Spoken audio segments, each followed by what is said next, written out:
Hi, this is Alex, and I'd like to give you a quick run through of the flow that I created to power the member journey on the Talent Stacker volunteer project that my team and I created.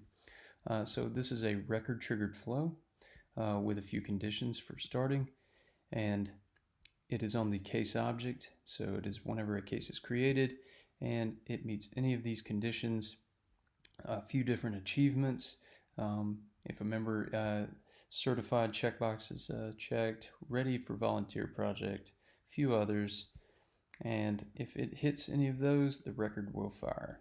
So the first decision it hits is whether it's a join or completion achievement. So there's two outcomes here. If they signal that they are ready to join a study group or ready for a volunteer project, the first outcome will fire.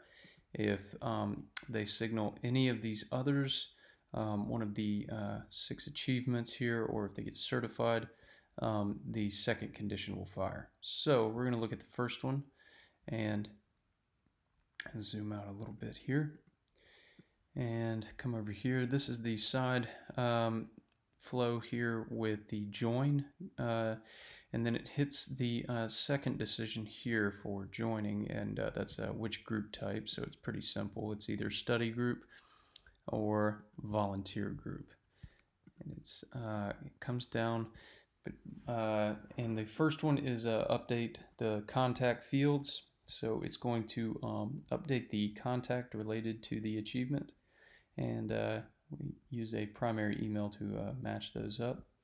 And it's going to fill in the appropriate fields for when a member registers that they are ready to join a study group. Same for the volunteer project, same conditions, and it fills in those fields for that.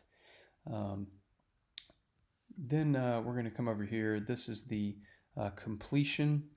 Now the first action in the completion flow here, section of the flow, is to get the case contact record to be used later in the flow. So what it does is basically it grabs the records of the contact where the primary email equals either the case's supplied email address or the certification verification email address, just in case somebody misses one or the other.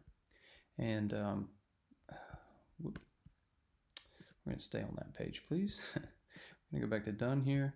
The second action is going to be to create the achievement record.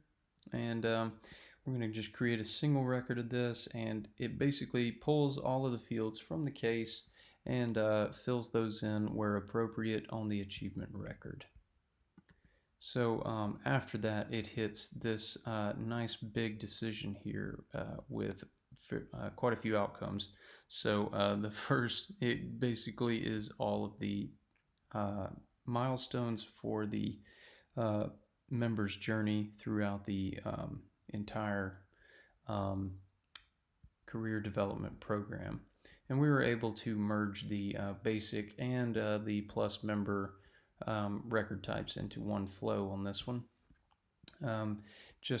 Basically these first 1, 2, 3, 4, 5 that appear on the basic member path are all just the achievement type, certified.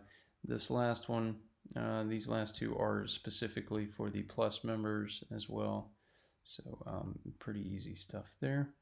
The first action it takes with each of these outcomes is to upgrade or update the achievement record name. That's so it doesn't end up with a long Salesforce ID as the achievement record name.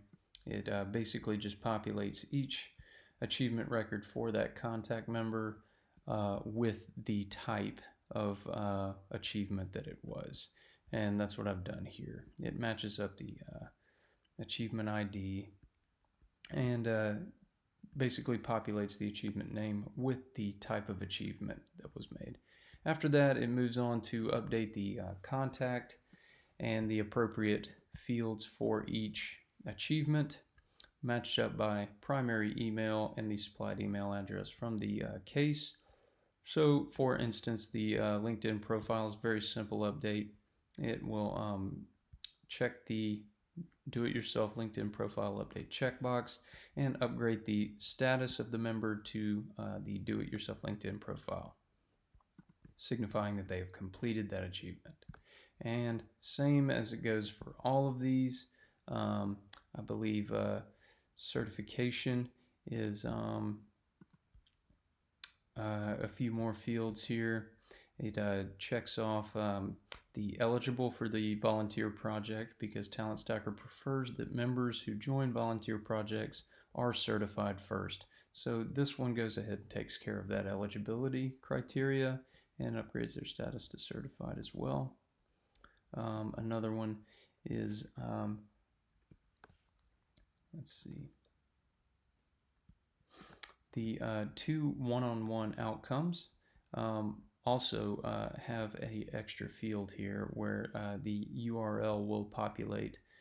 We do require, through validation rules on the web form, if you choose to submit a one-on-one LinkedIn review complete achievement, it does require that the URL be there as well. So fair warning to potential members that you will need to post the link to your LinkedIn review or mock interview URL when you submit that achievement, in order for it to reflect on your member record correctly. And that is basically this entire flow in a nutshell. Thank you.